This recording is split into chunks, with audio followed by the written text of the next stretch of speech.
You are the only participant. Friends, the recording has started.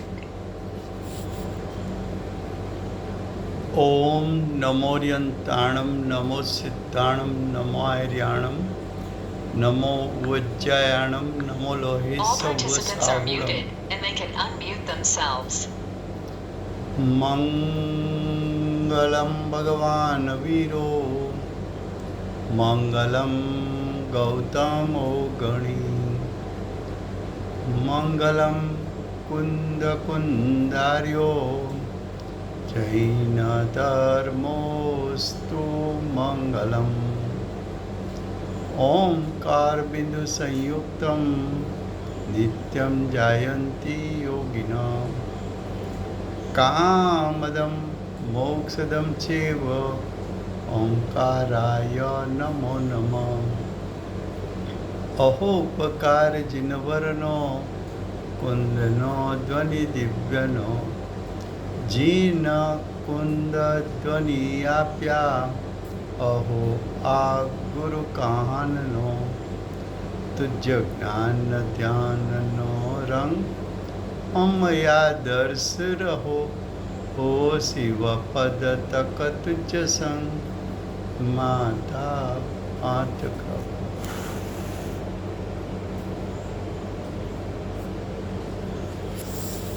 ये जैन सिद्धांत प्रश्नोत्तर माड़ा है।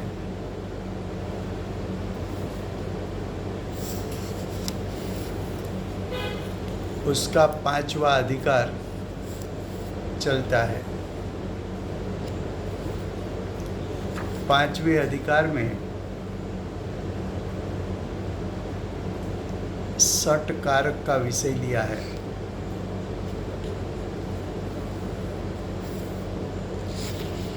सट कारक में प्रश्न 356 356 आत्मा प्रज्ञा द्वारा भेद ज्ञान करती हैं, उसमें कौन से कारक है? तो आत्मा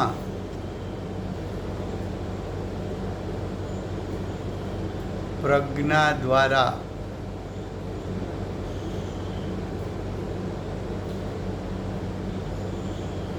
भेद ज्ञान करती है। तो इसमें 3 कारक बताया। देखो, आत्मा वो करता,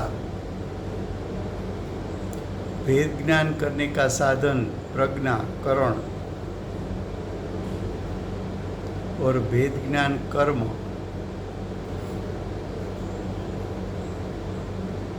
आत्मा करता है। वो कल वाले क्वेश्चन में थोड़ा सा समाधान था। निश्चय कारक में था ना वो एक हाँ हाँ समाधान और अधिकरण का। हाँ, अच्छी बात है, अच्छी बात है, अच्छा याद किया। चलो फिर से। રાજુભાઈ અત્યારના જૈન સિદ્ધાંત પ્રવેશિકા લેવાની છે કે પ્રશ્નોત્તર માળા પ્રશ્નોત્તર માળા એટલે આપણે હવે આ નથી કરવાનું પ્રવેશિકા પ્રવેશિકા રાતે કરીએ છીએ ને। ઓકે हाँ, થેન્ક્સ फिर से।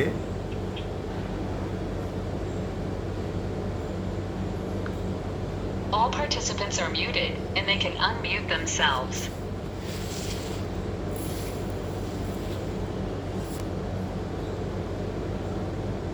प्रश्न ये आया है कि कर्ता कारक और अपादान कारक दो में कुछ अंतर है कि नहीं है। अंतर है तो कौन सा अंतर है? अंतर नहीं है तो क्यों अंतर नहीं है? ऐसा प्रश्न आया है। ऐसा प्रश्न होना स्वाभाविक इसलिए है कि द्रव्य को आप कर्ता कहो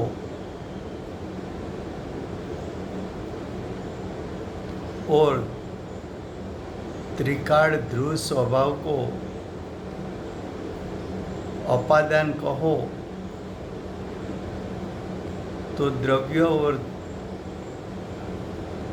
ध्रुव स्वभाव उसमें हमें तो कोई अंतर नहीं लगता है। अगर अंतर नहीं है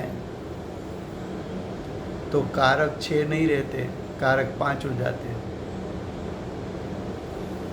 लेकिन शास्त्रों ने तो 6 कारक का बताया है। तो कर्ता कारक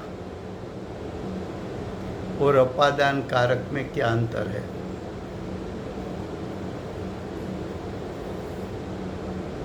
उसका उत्तर कर्ता वो उपादान है।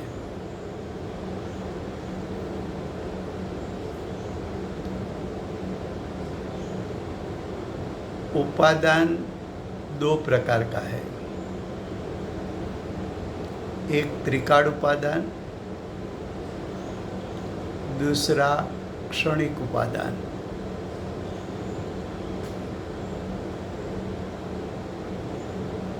क्षणिक उपादान 2 प्रकार का है। अनंतर पूर्व क्षणवर्ती पर्याय, दूसरा तत्समय की योग्यता। फिर से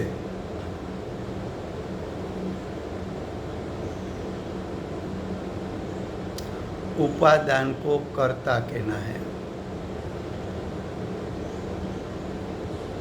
लेकिन कौन से उपादान को कर्ता कहना है?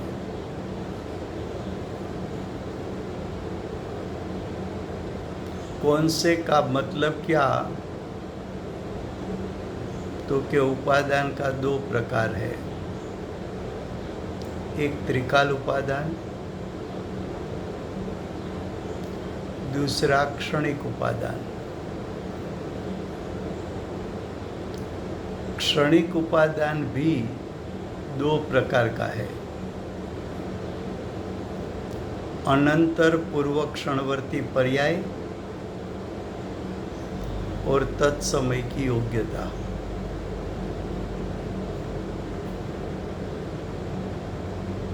यहाँ जो कर्ता लेना है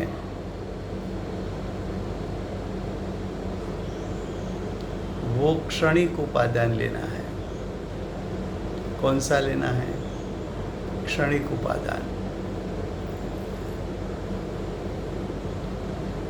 और अपादान में क्या लेना है?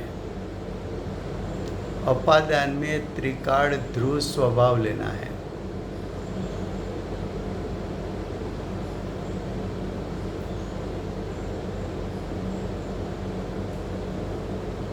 अब ध्यान से सुनना।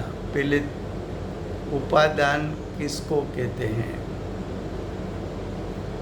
तो कि स्वशक्ति को उपादान कहने में आता है। स्वशक्ति 2 प्रकार की है।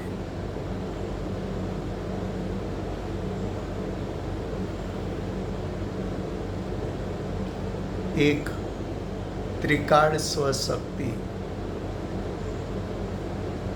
यानी द्रव्य स्वभाव, जिसमें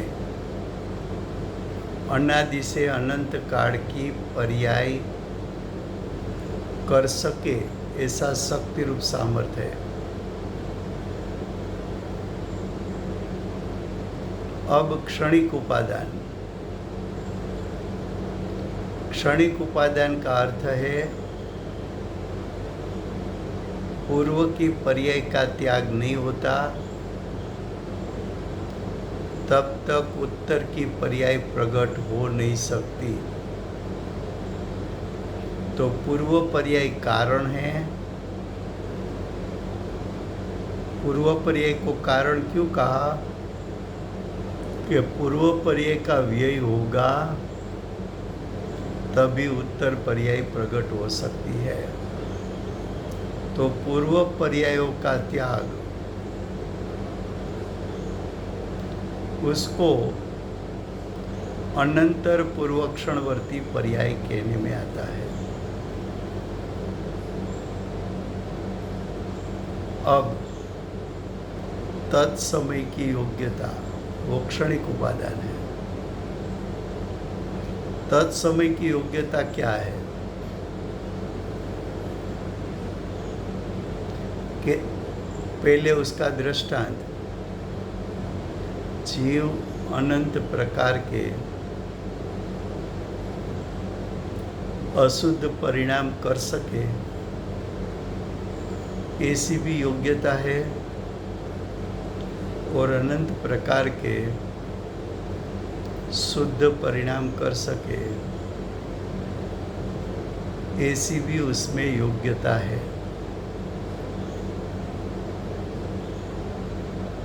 दूसरा, जीव में ऐसा शक्ति रूप सामर्थ्य है कि अनंत प्रकार का परिणाम कर सकता है। तब ये प्रश्न होगा कि जीव ने समझो कि वर्तमान में राग किया,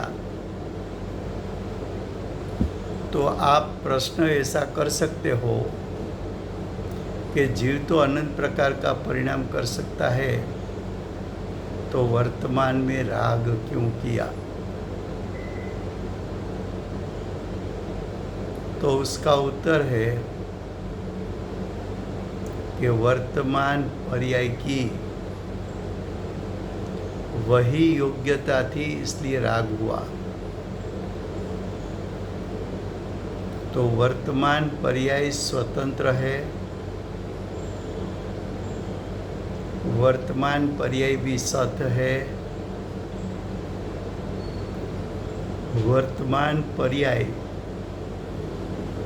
वर्तमान काल में ऐसी ही प्रकट होने वाली थी, तो वर्तमान पर्याय को त्रिकाल उपादान की परतंत्रता नहीं है और पूर्व पर्याय के त्याग की भी अपेक्षा नहीं है। वर्तमान पर्याय जो अपनी योग्यता लेके आएगी वही परिणाम होगा। तो वर्तमान पर्याय का कर्ता कौन? तो कि वर्तमान पर्याय का कर्ता वर्तमान पर्याय है। इसलिए क्षणिक उपादान को कर्ता कहने में आता है।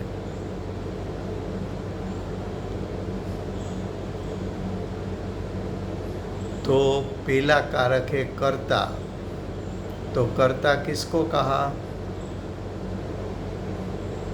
क्षणिक उपादान को। लेकिन अपादान किसको कहा? तो कि अपादान पर्याय कहाँ से आई? पर्याय किस में से आई? तो कि पर्याय ध्रुव स्वभाव में से आई। तो अपादान में ध्रुव स्वभाव लेना है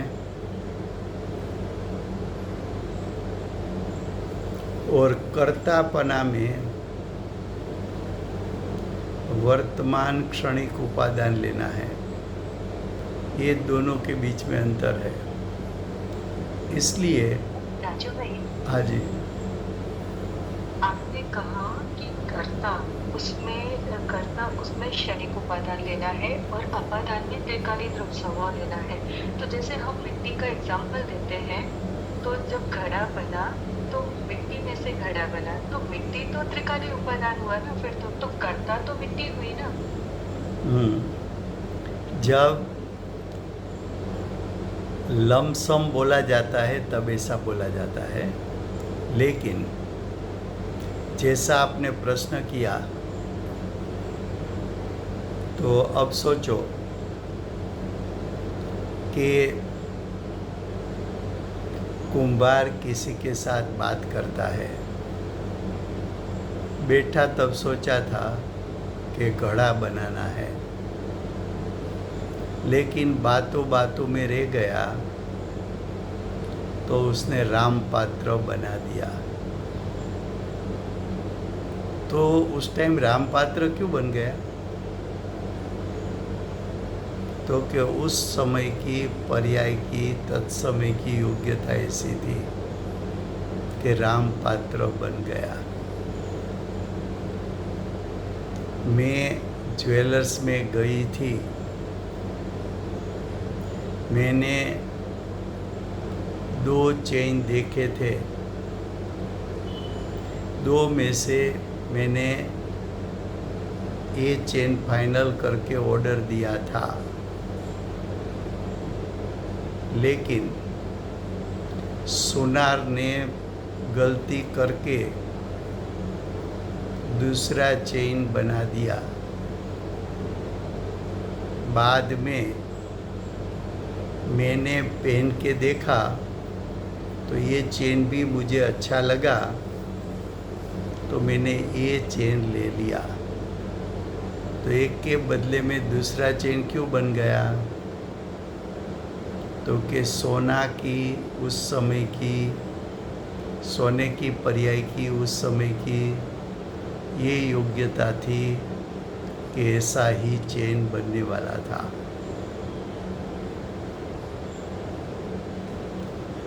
मुझे रोटी बनानी थी, लेकिन बात करते करते मैंने परोठा का आटा बना दिया, फिर परोठा बना दिया। तो ऐसा क्यों हुआ? तो कि वो आटा उस समय उस प्रकार ही परिणमन करने वाला था, उसकी तत्समय की योग्यता थी। तो प्रत्येक पर्याय का कर्ता पर्याय, वो जो मिट्टी शब्द बोला जाता है वो तो लमसम बात है, लेकिन आपने जो स्पष्टता करके प्रश्न किया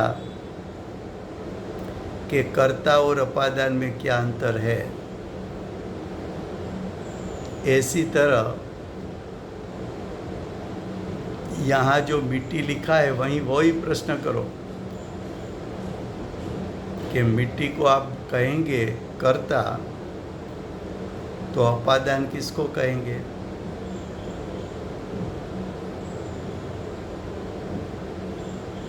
तो क्षणिक उपादान उसको कर्ता कहना है।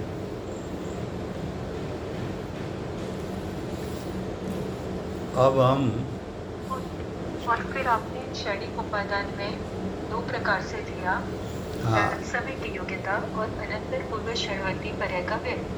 फिर आपने बोला कि तत्समय की योग्यता पर्याय का कर्ता पर्याय है। क्या जो अनंत आपने कहा पूर्व पर्याय उत्तर पर्याय का कारण है, तो पूर्व पर्याय का व्यय हुआ, तो जब व्यय हुआ तो वो व्यय होके वो पर्याय कहाँ गई? ध्यान से सुनना कि आपके पास बेंगल था, उसमें से सुनार ने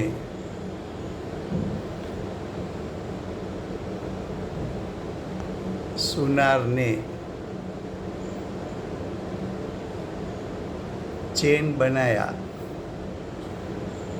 तो बेंगल कहाँ गया? तो कि बेंगल की रचना बिखर कर सोने में समा गई।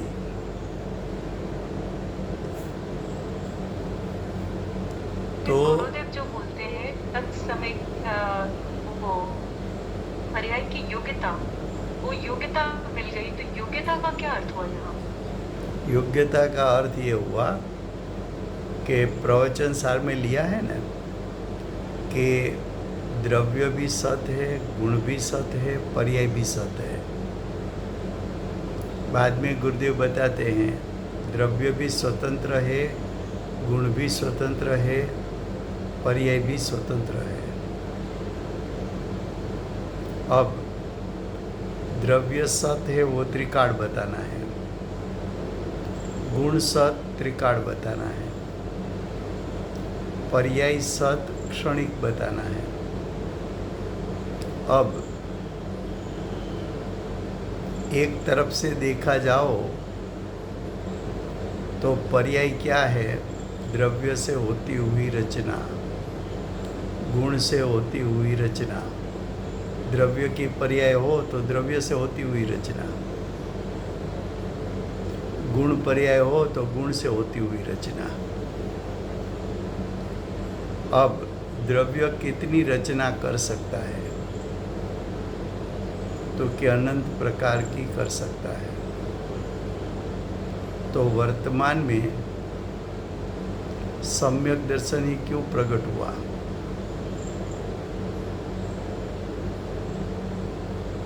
तो कि वर्तमान में जीव के वर्तमान पर्याय स्वतंत्र होने के कारण वो वर्तमान पर्याय की जो योग्यता थी होने की, वो पर्याय हुई। तो जब आपको क्षणिक सत सिद्ध करना है और स्वतंत्रता सिद्ध करनी है, तब द्रव्य की भी अपेक्षा लेने में नहीं आती और पूर्व पर्याय के त्याग की भी अपेक्षा लेने में आती नहीं है। जब पूर्व पर्याय की अपेक्षा नहीं लेनी है, तब गुरुदेव ऐसा कहते हैं कि पूर्व पर्याय में मिथ्यात्व था,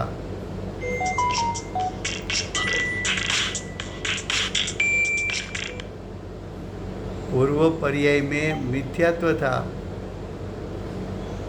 और वर्तमान पर्याय में सम्यक दर्शन हुआ। तो क्या आप मिथ्यात्व को सम्यक दर्शन का कारण बताएंगे? तो क्या नहीं बताएंगे? अच्छा, वर्तमान पर्याय निर्विकल्प है और उत्तर पर्याय विकल्प रूप है। तो क्या विकल्प का कारण निर्विकल्प दशा को बताएंगे? ये दलील क्यों बताई? किसके लिए बताई? किसके लिए बताई? तो कि जब क्षणिक सत को स्वतंत्र सिद्ध करना है, जब क्षणिक सत्य भी है और पर्याय वर्तमान उत्पन्न होती है, वो अपनी योग्यता अनुसार उत्पन्न होती है, इसलिए स्वतंत्र है, ये सिद्ध करने के लिए बताने में आता है। लेकिन कारण कार्य बताना हो तब, तो कि कारण कार्य बताना है तब द्रव्य पर्याय में व्यापता है। वर्तमान पर्याय में कौन व्यापा? द्रव्य। तो द्रव्य पर्याय के बीच में व्याप्य व्यापक संबंध है। तो द्रव्य कारण है, पर्याय कार्य है। एक कारण कार्य ऐसा बताने में आता है। दूसरा कि पूर्व पर्याय कारण है, उत्तर पर्याय कार्य है। ऐसा क्यों कहा? तो कि पूर्व पर्याय का त्याग नहीं होता तब तक उत्तर पर्याय प्रकट हो नहीं सकती है। क्यों? तो कि पूर्व पर्याय में द्रव्य व्यापा है, तो उत्तर पर्याय में कौन व्यापेगा? अगर वो पर्याय का व्यय नहीं हुआ, पूर्व पर्याय का व्यय नहीं होगा, तो द्रव्य फिर से उत्तर पर्याय में व्यापेगा कैसे? तो कारण कार्य बताना है, तो द्रव्य पर्याय के बीच में कारण कार्य है, पूर्व पर्याय उत्तर पर्याय में कारण कार्य है। लेकिन जब वर्तमान पर्याय की स्वतंत्रता बताना है, तब पर्याय अपनी योग्यता के कारण प्रकट हुई है, तो कारण भी वो और कार्य भी वो।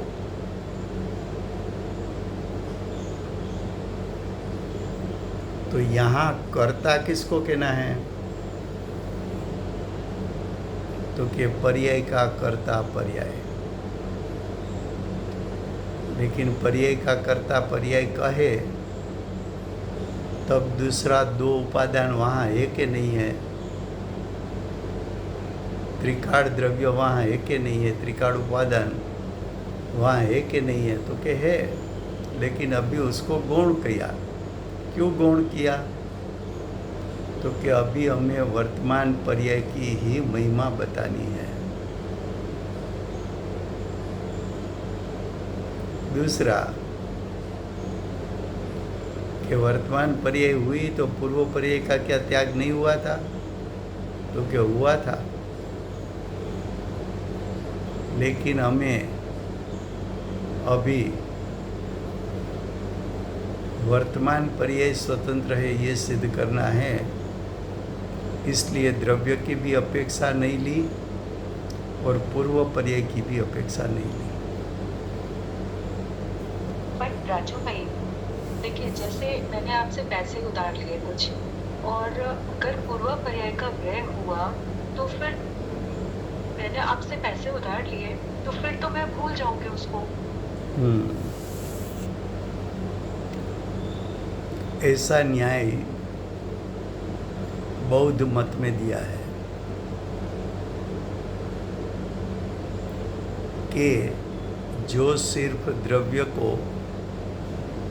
अनित्य मानता है तब ये प्रश्न आता है, लेकिन जब द्रव्य को आप नित्य अनित्य उभयात्मक मानते हो तब ये प्रश्न नहीं आता। जो ऐसा कहे कि द्रव्य सर्वथा अनित्य है, तो आपने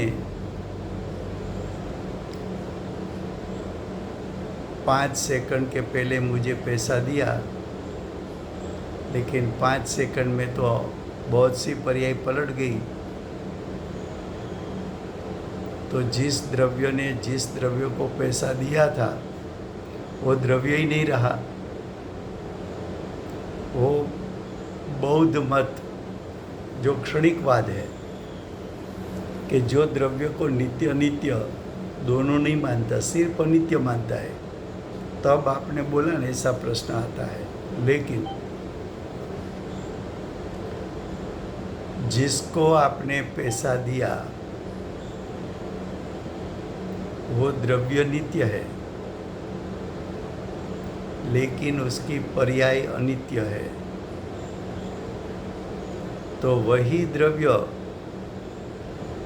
5 सेकंड के बाद, द्रव्य तो वही है, तो जिस द्रव्य को पैसा दिया था उसकी वर्तमान पर्याय भले पलट गई, लेकिन द्रव्य तो वही रहा।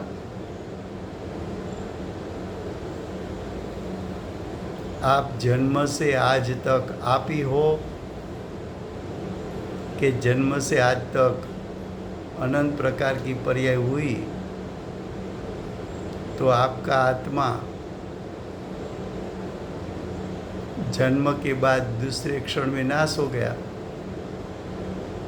दूसरी क्षण में दूसरा आत्मा प्रकट हुआ, वो फिर दूसरे समय पे नाश हो गया, फिर तीसरा उत्पन्न हुआ। ऐसा है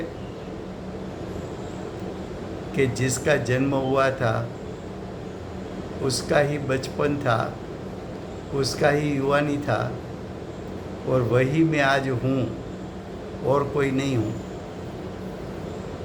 तो द्रव्य नित्य अनित्य उभयात्मक माने उसको ये प्रश्न नहीं आता। सिर्फ जो द्रव्य को ऐसा माने कि द्रव्य सर्वथा अनित्य है तो दूसरे क्षण में नाश हो गया। तो आपने बोला ऐसा प्रश्न आ सकता है।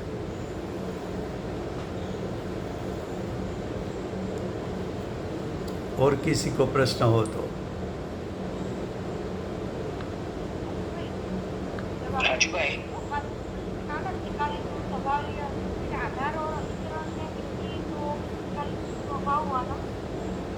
अधिकरण ने आप स्पीकर पर रखिए तो आवाज आएगी।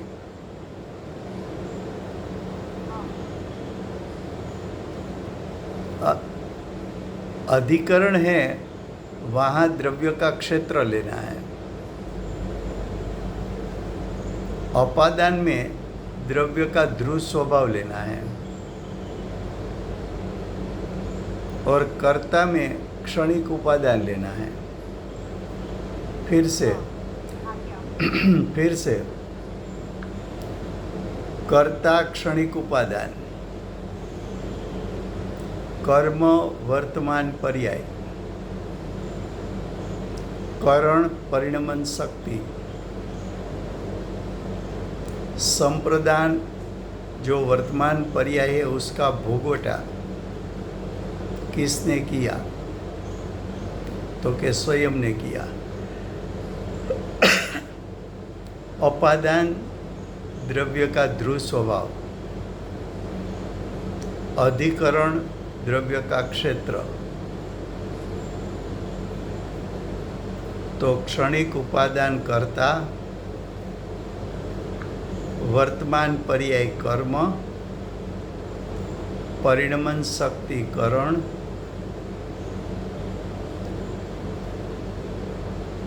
भोगवटा वर्तमान पर्याय का भोगवटा संप्रदान, ध्रुव स्वभाव अपादान, द्रव्य का क्षेत्र अधिकरण। राजू भाई, हाँ जी। द्रव्य का क्षेत्र क्या है? द्रव्य का क्षेत्र जीव है तो असंख्यात प्रादेशिक क्षेत्र, परमाणु है तो एक प्रादेशिक क्षेत्र, आकाश है तो अनंत प्रादेशिक क्षेत्र, काढ़ द्रव्य है तो एक प्रादेशिक क्षेत्र। जो पर्याय जो द्रव्य में उत्पन्न हुई उसका क्षेत्र।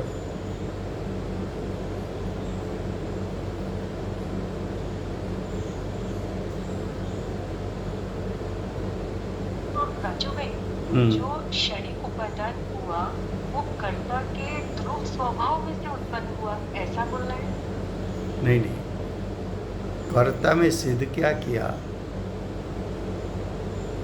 कि पर्याय का कर्ता पर्याय। ऐसा क्यों कहा? तो कि 6 कारक भिन्न भिन्न बताना है। तो 6 कारक की भिन्नता क्या?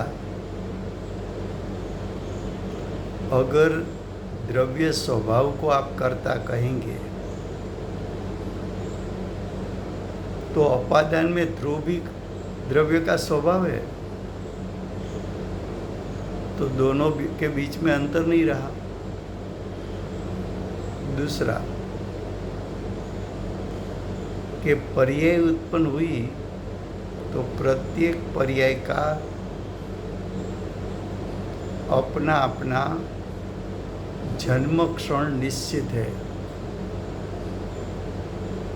और प्रत्येक पर्याय स्वयं अपनी अपनी योग्यता के कारण उत्पन्न होती है। इसलिए क्षणिक पर्याय, क्षणिक उपादान, यानी पर्याय का कर्ता कौन, तो के क्षणिक उपादान है। पर्याय का कर्ता पर्याय स्वयं है।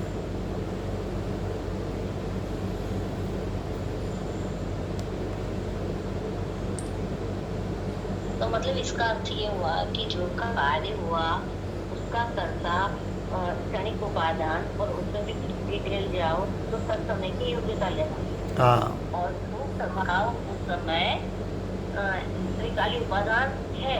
हाँ, ध्रुव स्वभाव तो है, पर्याय वहाँ से आई। तो वहाँ सामर्थ्य भरा पड़ा है ना, ध्रुव स्वभाव में सामर्थ्य है अनंत प्रकार के परिणाम को उत्पन्न कर सके, तो वो पर्याय आएगी कहाँ से? क्षणिक पर्याय भी टिकेगी किसके आधार पर? ध्रुव के आधार पर।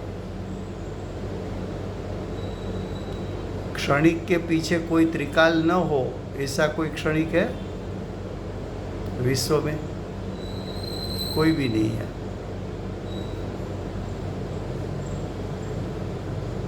द्रव्य के लिए क्या बोला गया? तो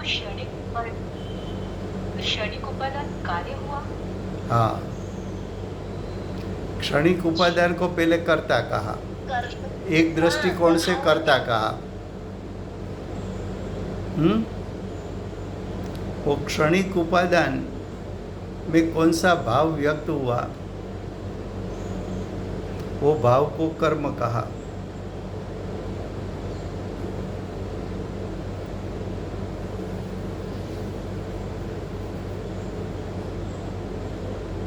રાજુભાઈ એકવાર આ તમે જે હમણાં હિન્દીમાં સમજાવ્યું એ સંક્ષેપમાં જરા ગુજરાતીમાં બી સમજાવી શકાશે પ્લીઝ? हाँ हाँ हाँ, થેન્ક યુ.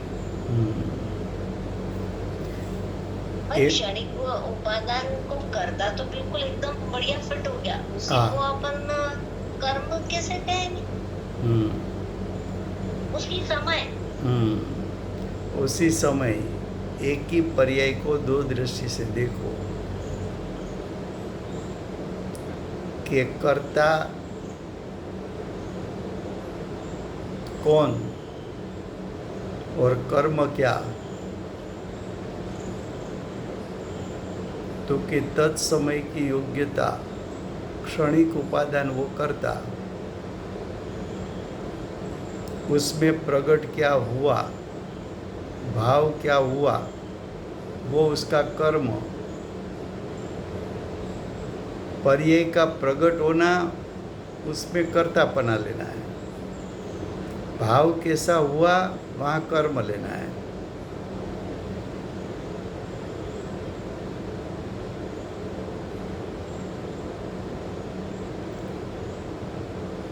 अब जो मिट्टी की जो क्षणिक बताइए। मिट्टी की के क्षणिक उपादान जो है वो करता है, और उसमें जो घड़ा बना वो कर्म। हाँ, कर्म। उसने बताया ना, कर्ता जिसको पहुंच पाए बराबर, उसको कर्म कहा ना।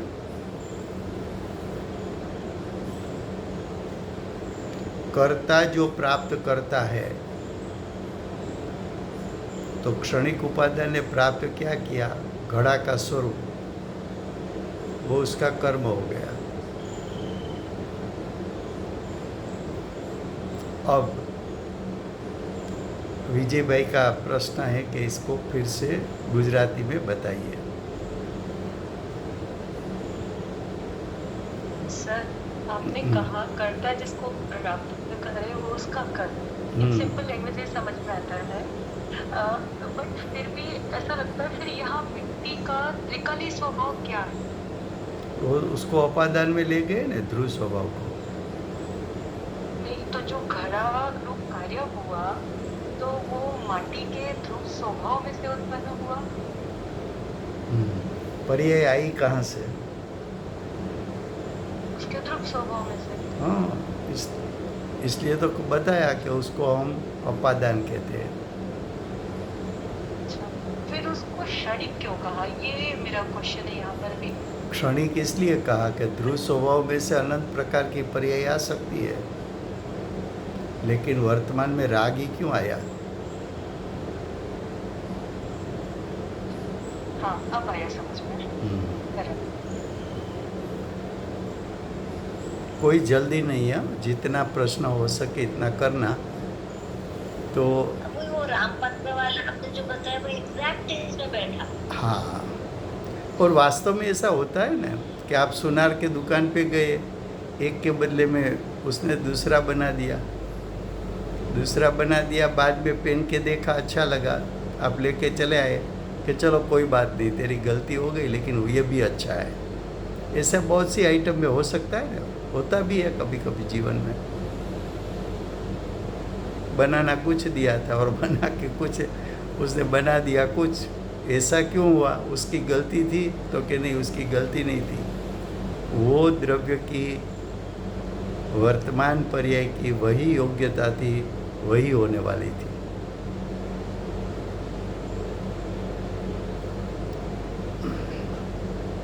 अब विजय भाई का प्रश्न है कि गुजराती में ये फिर से बात बताओ, तो फिर से लेते हैं। प्रश्न एवो छे कि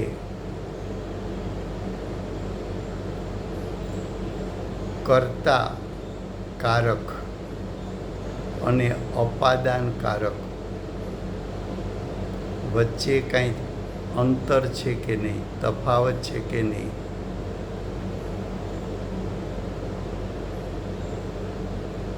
અને તફાવત હોય તો શું તફાવત છે? અને તફાવત નથી તો એનું કારણ શું? આવો પ્રશ્ન છે. આવો પ્રશ્ન કેમ આવ્યો? તો કે અહીં બધે પ્રશ્ન ઉત્તરમાં માટી શબ્દ પ્રયોગ કર્યો કે માટીમાંથી ઘડો થયો અને માટી કરતા છે.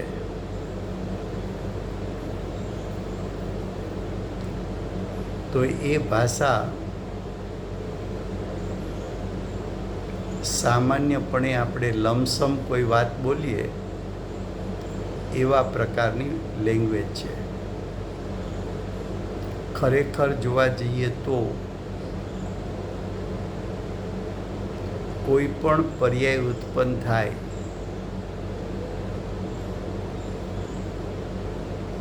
ત્યાં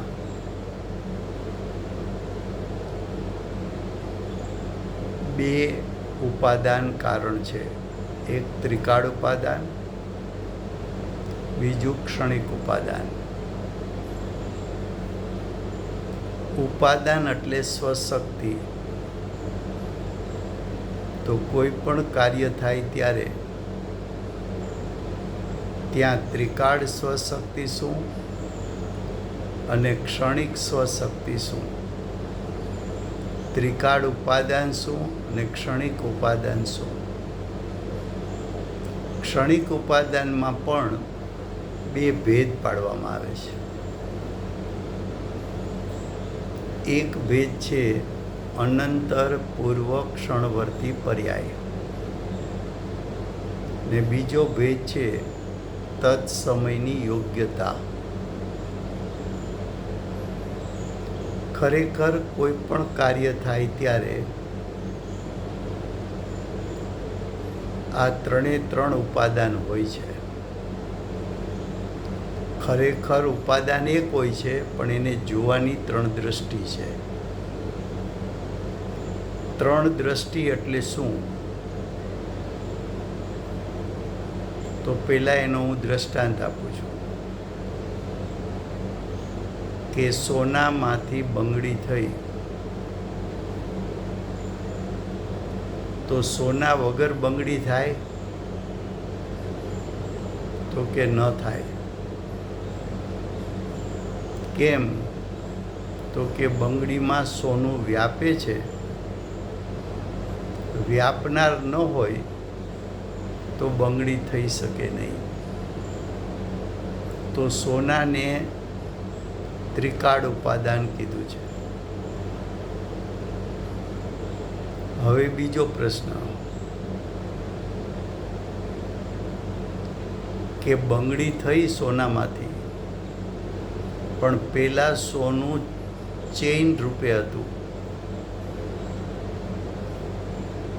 તો પૂર્વ પર્યાય ચેન, નવી પર્યાય બંગડી. તો ચેન વ્યય ન પામે અને બંગડી થાય તો કે ન થાય. કેમ? તો કે ચેનમાં વ્યાપેલું સોનું જ બંગડીમાં વ્યાપવાનું છે. જો સોનું ચેનમાં વ્યાપેલું રહે તો બંગડી થાય ક્યાંથી? માટે ચેનની પર્યાય નાશ પામે, વ્યય પામે, તો એમાંથી ઉત્તર પર્યાય બંગડી રૂપે થાય. તો બીજું કારણ આપ્યું કે પૂર્વ પર્યાયનો ત્યાગ થાય તો જ ઉત્તર પર્યાય પ્રગટ થાય. તો પૂર્વની પર્યાયો છે એને અનંતર પૂર્વ ક્ષણવર્તી પર્યાય, એનો ત્યાગ તો ઉત્તર પર્યાય બંગડી રૂપે થઈ. તો પૂર્વ પર્યાયના ત્યાગને કારણ કીધું, ઉત્તર પર્યાયને કારણ કીધું.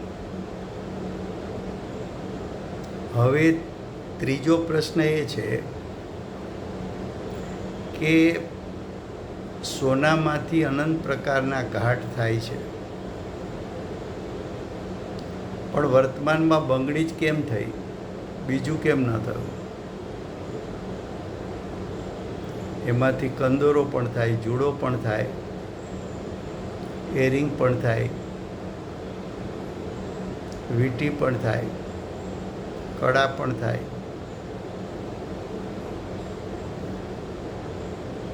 તો કે સોનાની બંગડી થવાની, જે બંગડી વર્તમાનમાં થઈ, તો સોનાની વર્તમાન પર્યાયની યોગ્યતા એવી હતી કે બંગડી જ થાય. એ સોનાની વર્તમાન પર્યાય પોતાની યોગ્યતા લઈને આવી છે. ને યોગ્યતા શું હતી? તો કે બંગડી થવાની.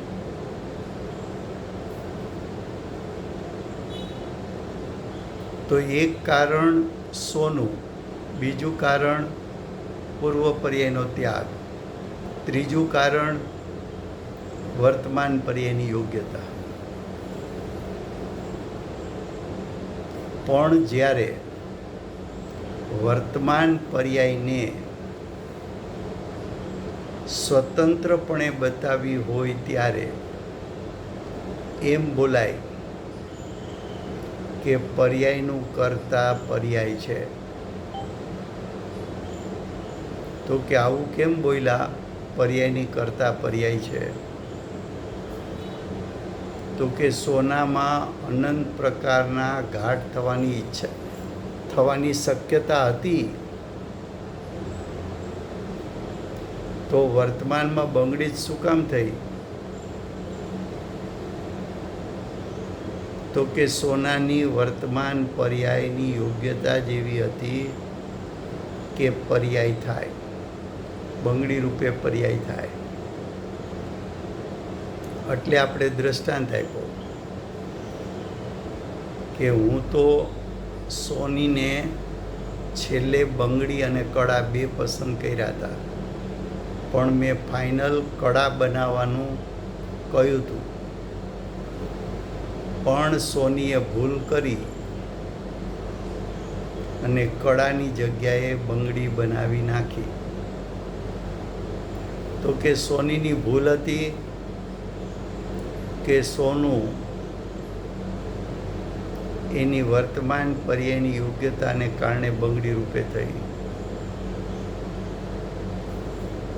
તો કે એ પર્યાયની તે સમયની યોગ્યતા જ બંગડી રૂપે થવાની હતી. પછી બંગડી મેં ફરી પાછી પહેરી જોઈ, પણ મને એમ થયું કે ના, બંગડી પણ સારી લાગે છે. તો મેં બંગડી લઈ લીધી, કરવાતા કડા ને થઈ ગઈ બંગડી. આમ કેમ થયું? કોઈની ભૂલ હતી કે તત્સમયની યોગ્યતા હતી? તો પર્યાય પોતાની યોગ્યતા પ્રમાણે થાય છે, માટે પર્યાય પણ સ્વતંત્ર છે, માટે પર્યાયનું કર્તા પર્યાય છે. તો કર્તા કારકમાં પર્યાયનું કર્તા કોણ? તો કે ક્ષણિક ઉપાદાન.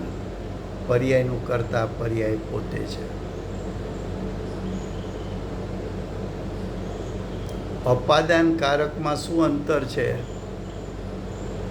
તો કે આ પર્યાય ક્યાંથી આવી? તો કે દ્રવ્યના ધ્રુવ સ્વભાવમાંથી આવી. ધ્રુવ સ્વભાવમાંથી કેમ આવી?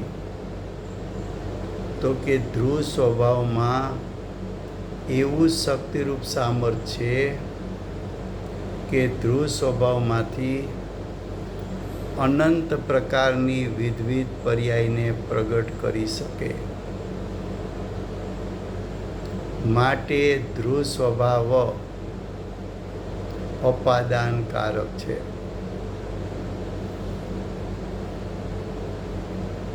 હવે 6 કારક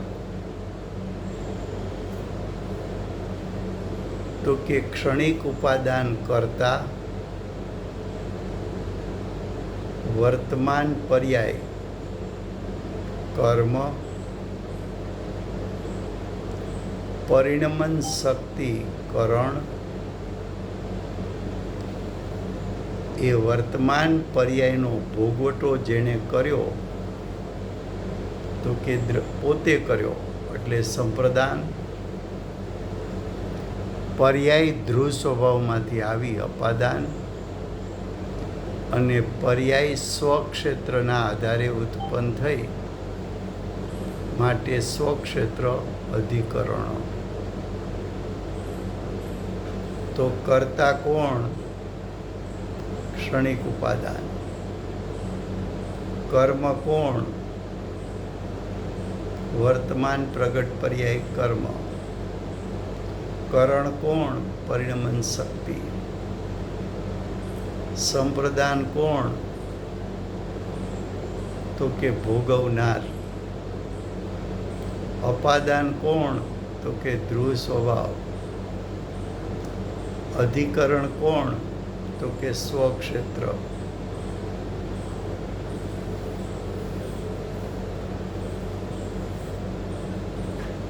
अब कोई प्रश्न हो तो?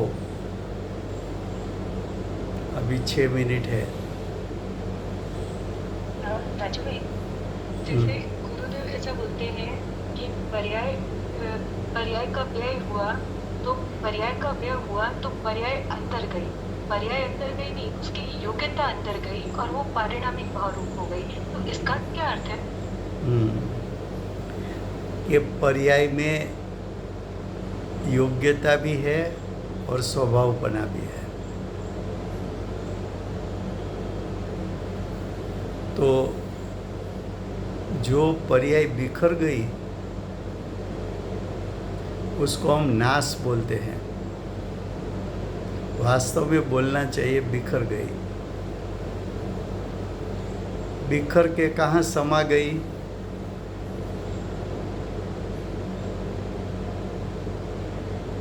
तो हमने अभी दृष्टांत दिया था कि आपके चेन में से बेंगल हुआ तो चेन कहाँ चला गया?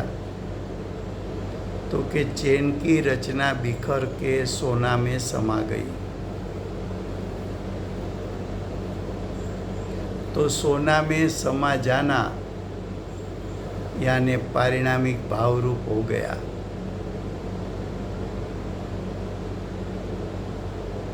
वो पर्याय उत्पन्न हुई थी, बाद में बिखर गई. तो पर्याय की रचना भी हुई थी और रचना बिखर गई. तो रचना हुई थी वो योग्यता के कारण, और पर्याय में योग्यता ऐसी है कि एक क्षण ही टिक सकती है और उसमें ऐसी भी योग्यता है कि वो बिखर सकती है। तो योग्यता के कारण बिखर गई, पारिणामिक भाव रूप हो गई। समुद्र का पानी उछला, फिर समा कहाँ गया? समुद्र में, पारिणामिक भाव रूप हो गया। बाढ़ आई, लेकिन समा कहाँ गई? समुद्र में। तो एक पर्याय की रचना होना, दूसरे समय बिखर जाना। रचना हुई, उसमें सोना व्याप गया, इसलिए सोना में से उत्पन्न हुई ऐसा कहा। और वो बिखर के द्रव्य में समा गई, तो उसको पारिणामिक भाव रूप हो गई, ऐसा कहने में आता है। ऐसा क्यों? तो कि पर्याय में उत्पन्न होने की भी योग्यता है, बिखरने की भी योग्यता है। इसलिए बोला कि उसकी योग्यता के कारण बिखर गई और पारिणामिक भाव रूप उसकी योग्यता हो गई। देखो, पूर्व की अनंत पर्याय उत्पन्न हुई थी और बिखर गई, लेकिन ध्यान से सुनना, लेकिन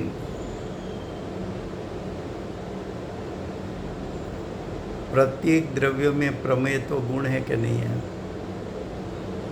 तो क्या है? प्रमेय तो गुण का कार्य क्या है?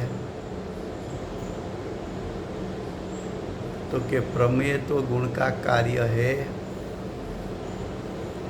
द्रव्य का जैसा स्वरूप है वैसा स्वरूप ज्ञान को अर्पण करना, यानी ज्ञान को दिखाना,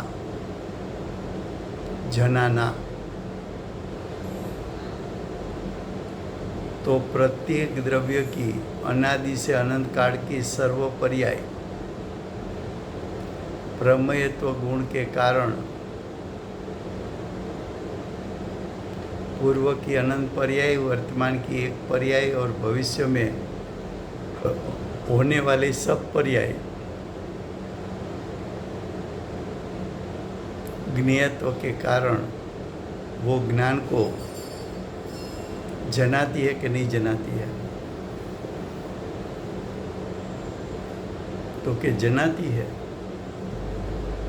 तो पूर्व की पर्याय जनाया, तो पूर्व की पर्याय थी कहाँ?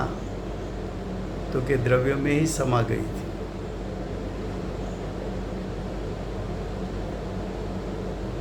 और कोई प्रश्न हो तो? રાજુભાઈ, આ બધા છ કારકો એક જ સમયમાં એક જ અલગ અલગ પર્યાય હોય કે એક જ પર્યાયમાં છ કારક થાય? છ ગુણ સાથે છે, એટલે હાજી, છ એ પર્યાય એક સાથે થાય છે, એક જ સમયમાં. એક જ સાથે હમણાં એક જ સમયમાં છ પર્યાય થાય. હા, એ હમણાં એટલે ને આપણને કેવી રીતે એનો ખ્યાલ કેવી રીતે આવે? તો that means પહેલા જ્યારે આપણે પહેલા શબ્દ દ્વારા જાણવું. કઈ રીતે? ન્યાયયુક્તિથી કે જ્ઞાન ગુણ છે, શ્રદ્ધા ગુણ છે, ચારિત્ર ગુણ છે, તો બધાની દરેક સમયે પર્યાય થાય કે ન થાય? થાય. થાય. તો જેમ જ્ઞાન દર્શન ચારિત્ર ગુણ છે, એમ કર્તા, કર્મ, કરણ, સંપ્રદાન, અપાદાન, અધિકરણ એ 6 ગુણ છે. તો 6 ગુણ છે, તો એ 6નું કાર્ય દરેક સમયે થાય કે ન થાય? તો કે 6નું કાર્ય થાય. તો માટે 6ની પર્યાય દરેક સમયે હોવી જોઈએ કે ન હોવી જોઈએ? તો કે હોવી જોઈએ. હોવી જોઈએ. લ્યો, સમય થઈ ગયો. Thank you. ચલો, અચ્છા ચલા, પ્રશ્ન ઉત્તર. વર્તમાન 24ના આખરી તીર્થંકર બાલ બ્રહ્મચારી મહાવીર ભગવાનનો જય હો. મહાવિદ્ય ક્ષેત્રે બિરાજતા પ્રથમ તીર્થંકર ધર્મ ધુરંધર અનંત ચતુષ્ટયના ધારક દિવ્ય ધ્વનિના દાતાર શાસન ઉપકારી શ્રી સિમંદર ભગવાનનો જય હો. કળીકાળ સર્વજ્ઞ કેવળ જ્ઞાનની તળેટીમાં બેઠેલા મહાસમર્થાચાર્ય ભગવત કુંકુંદાચાર્ય દેવનો જય હો. વર્તમાન કાળે 6 કારકનું સ્વરૂપ સમજાવનાર તીર્થના નાયક, તીર્થના સ્થાપક, તીર્થના પ્રવર્તક પરમ કૃપાળુ શ્રી સદગુરુ દેવનો જય હો. પૂજ્ય ગુરુદેવના 9 ભવનો મહિમા બતાવનાર સ્વાનુભવયુક્ત જાતિસ્પણ જ્ઞાનયુક્ત પ્રસવમૂર્તિ ભગવતી માતનો જય હો. સમ્યક દર્શનની પ્રાપ્તિમાં નિમિત્તરૂપ સર્વજીનવાણી માતનો જય હો. પૂજ્ય ગુરુદેવ અને માતાજીની સાધના ભૂમિ સુવર્ણપુરી ધામનો જય હો. સુવર્ણપુરી ધામમાં બિરાજતા સર્વે દેવશાસ્ત્ર ગુરુ ભગવંતનો જય હો. વર્તમાન ગુરુ અને ભવિષ્યના તીર્થંકર શ્રી સૂર્યકીર્તિનાથ ભગવાનનો જય હો. શ્રી સૂર્યકીર્તિનાથ ભગવાનના સમોસરના મુખ્ય ગણધર દેવેન્દ્ર કીર્તિનાથ ભગવાનનો જય હો.